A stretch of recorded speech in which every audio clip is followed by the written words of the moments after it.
The story kicks off in California, where Ben Hayden and his cousin Ally are assigned to haul a load of diamonds to Sammy Kassem's jewelry store. Ally is green and jittery, so Ben confirms he brought a gun and orders him to load it in case things go bad. Elsewhere, a man named Davis wakes, gears up, and starts tracking a target named Masud via a bug he planted earlier.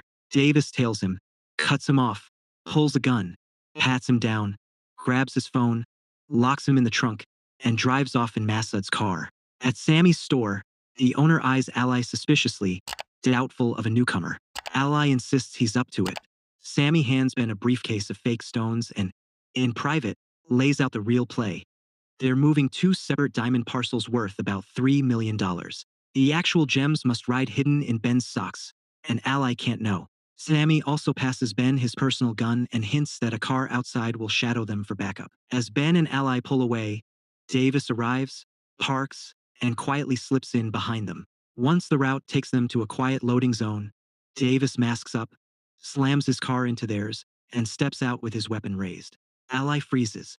Davis threatens Ben, claiming he has Overwatch ready to act. He demands the real stones and the paperwork proving their value, ignoring the briefcase. Ben pretends ignorance until Davis drops the name Soraya, turning the threat personal. Realizing this isn't random, Ben finally admits the diamonds are in his left sock and slowly hands them over, revealing the briefcase as bait. Davis pockets the jewels and even references Ben's phone backups, showing he's done his homework. As he climbs back into his car, Ally suddenly snatches the old gun and fires. The shot misses, blowing out the glass behind Davis slams it into reverse, peels away, and, rattled, ducks into a parking garage. There he strips off contacts, wipes away traces, covers the car, swaps into another vehicle, and vanishes. Meanwhile, Sharon arrives at Monroe's luxury home to pitch insurance. She flatters the property and explains her firm specializes in locking down high-value assets. Monroe points to what looks like a thermostat that's actually a fingerprint panic safe. One touch from him or his daughter triggers a hidden safe in the wall. He braggingly notes he has one in every room after two friends were hit in home invasions. Suddenly, he asks if Sharon has ever shot a Glock. Nervous but game, she tries, misses, and he laughs it off. Back inside, he shows her art valued at over $6 million and insists it be covered. Sharon walks him through Adon's cyber coverage, privacy, and protection for his daughter once she leaves for college. A woman enters and Sharon assumes she's the daughter, but Monroe corrects her. It's his fiancée, Adrian. Sharon, mortified, pivots into wedding coverage talk. Soon after, she leaves, annoyed and unsure if she's closed him. Elsewhere, detectives Lou and his partner arrive at the freeway robbery scene. They grill Ben on the timing. The exact day he moves almost $3 million, he gets hit. They also ask how the thief knew his wife's name. Ben denies tipping anyone and accuses them of blaming the victim. Ally admits he tried to fire but his gun jammed. The detectives also question why the robber didn't shoot when Ally missed. Lou lays out his theory. This looks like their mystery pro, a thief who hacks comms, cherry-picks high-value courier runs, kills cameras in advance, avoids bloodshed, and disappears near the 101. His partner warns him to be sure Lou's clearance stats can't take another wrong call. Meanwhile, Davis reaches his apartment, dumps the diamonds into a cup, and spots blood on his mask, suddenly realizing he may have left DNA in the car he abandoned. Sharon returns to the office, tells her coworkers Monroe is still thinking, and asks about the partners meeting on her promotion. Phil sidesteps, saying upper management hasn't decided. After the heist, Davis meets his fence, the guy who washes his money and moves the goods. The fence asks how it went. Davis says there was a hiccup but no cops, just a kid with a gun. He jokes about bad omens with winter coming. The fence calls him jumpy and says they're fine. This score and a Santa Barbara job will make the year. Davis reminds him he's the one in the line of fire while others get rich selling the loot. The Santa Barbara plan bothers him.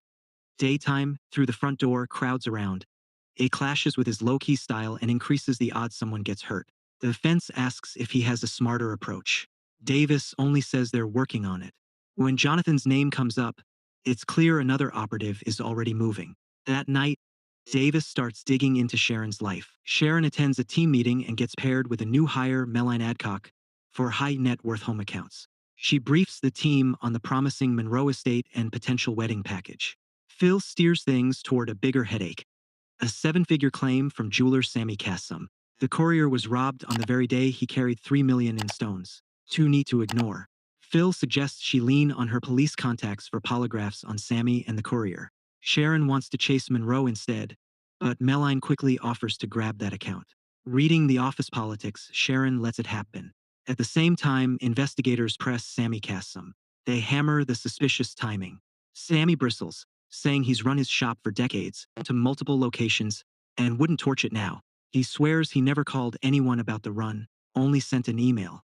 Lou explains if that email was hacked, the thief would know every detail. Other jobs have used hacked emails, calendar notices, and social feeds. While this plays out, Davis hires a hacker to strip mine Sharon's social media, her contacts, posts, habits, because he wants to understand the insurance angle too. Elsewhere, a young guy called Money meets Orman about the Santa Barbara hit.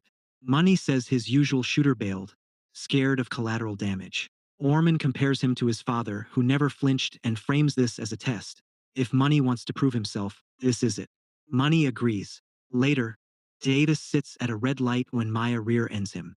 Furious, she says he stopped too suddenly. He calmly points to the red signal and checks if she's okay. She snaps that she's late and driving her boss's car.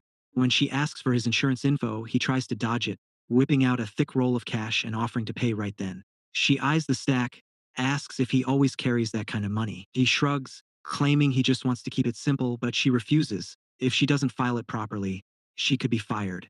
He reluctantly hands over his details. Before leaving, he spots a child seat and asks if she has kids. She says it's her boss's car. The boss has twins. Davis notes he doesn't have children either, and they split. Later, Sharon meets Lou at a cafe to discuss Kassem. She pushes for polygraphs on both the jeweler and courier. Lou questions whether she's after truth or just protecting the insurance company's bottom line. Their talk drifts into a debate about money and safety. Sharon argues that once people are rich, all they want is security. Lou counters with his data and insists the setup points toward someone on the inside. Back at the station, he sharpens his theory. He filters past cases, tossing out small scores, bloody jobs, and any with clear DNA hits. What's left is a cluster of high-value courier robberies along the 101. No extra violence, clean exits. He's convinced a single careful operator is behind them. Meanwhile, Orman hits a jewelry store himself. He charges in yelling, forces everyone to obey, and demands the safe. Distrusting the staff, he drags an employee to a car to retrieve the key, cleans out what he can, and bolts. When Lou presents his unified theory tying these jobs together, his boss shuts him down. Some of those files already have suspects. Reopening them would wreck their clearance stats. The priority, the lieutenant says, is good numbers, not chasing one phantom. Lou leaves angry, sure the real thief is still at large. Meanwhile, Davis texts Maya under the alias Mike and asks her out. She agrees. At dinner, she apologizes for being late and jokes that at least the fender bender led to a date. He claims he builds banking software and moves around a lot. She admits the restaurant feels too upscale for her, and he agrees, so they bail for a street food joint where they both relax. Over snacks, she asks about his last relationship. He says work pulled him away. When she asks what drives him, he answers instantly, money. Then she asks if he'd restart his life with one button. He says yes immediately, which startles her. When he asks her the same, she says no, wiping out everything, even the hurt, feels wrong. Maya explains she works for a publicist representing musicians and actors and has learned that for some people, no amount of wealth satisfies. Davis insists he's different. He has a specific number that would make him feel safe. After a quiet beat, he asks if she wants to see him again. She jokes with a maybe that softens into yes. Once she leaves, he catches a news report on a TV nearby.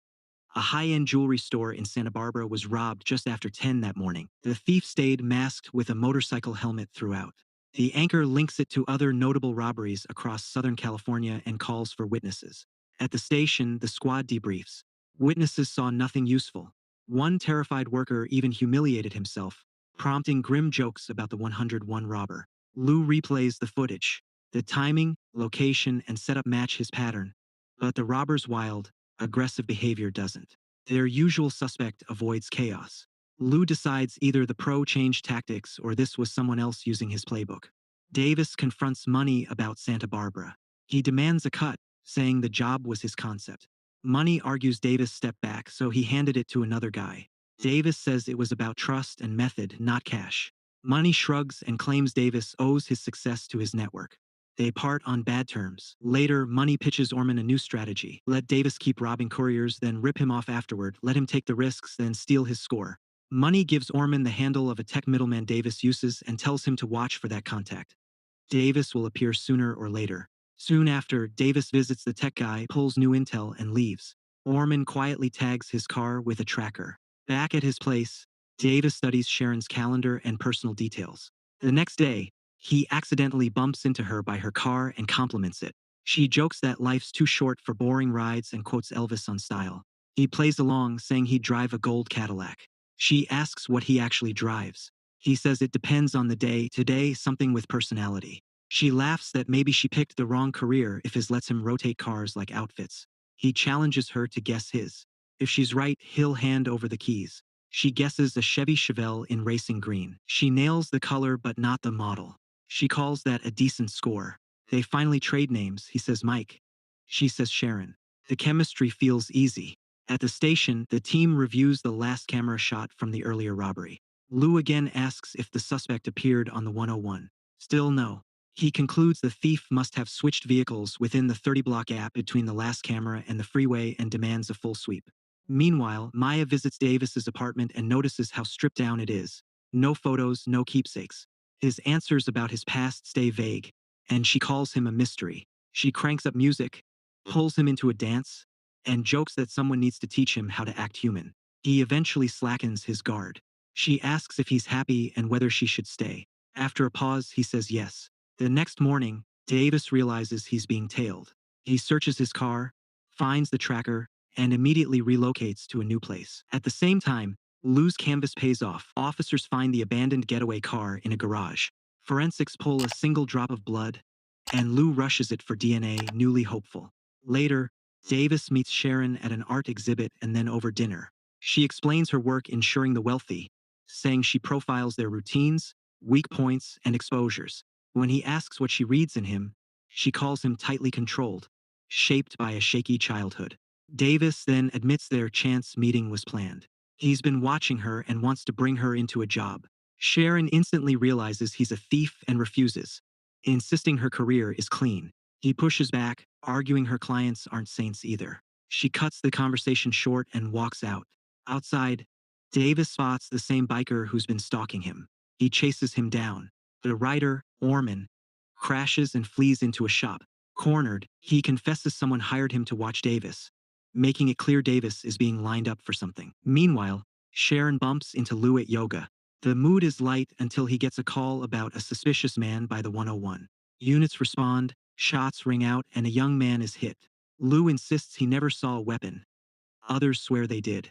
Their statements don't match. The department leans on Lou to fall in line with the official story. He refuses and is suspended along with others while Internal Affairs digs in. Back at the insurance office, Meline gets applause for closing Monroe's huge wedding policy at the Beverly Wilshire, including more than $5 million in diamond gifts. Sharon quietly confronts her boss about her stalled partnership.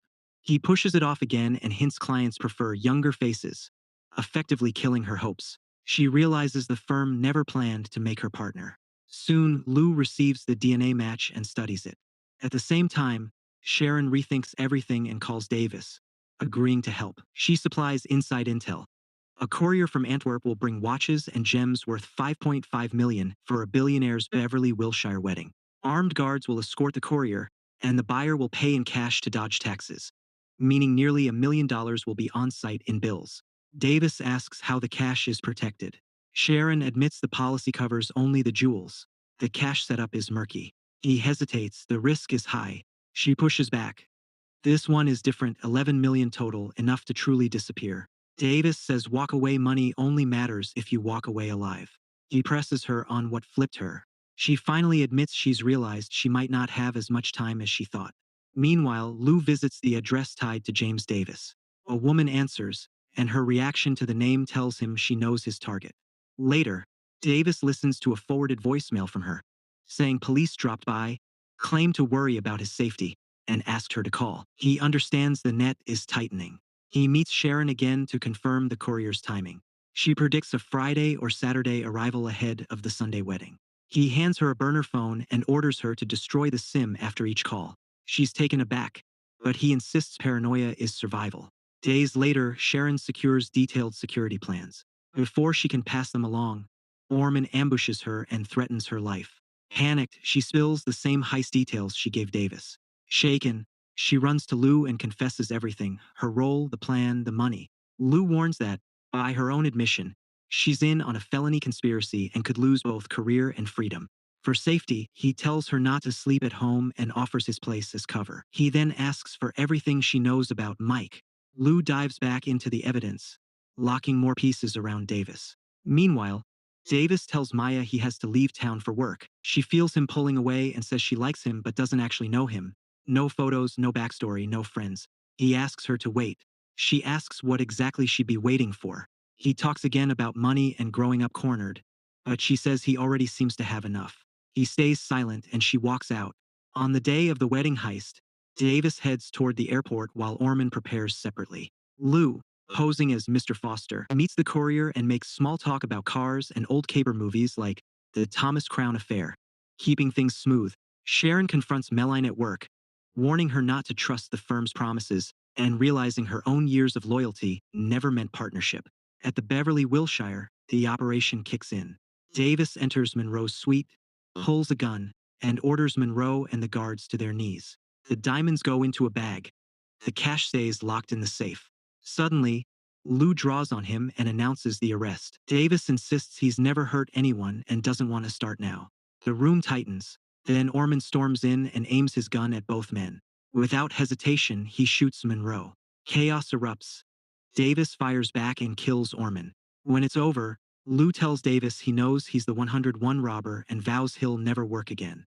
Davis warns that if they dig too hard into Monroe's cash and stones, they'll uncover tax fraud and smuggling. Monroe understands and keeps quiet. Lou calls in backup, reporting 2 victims down.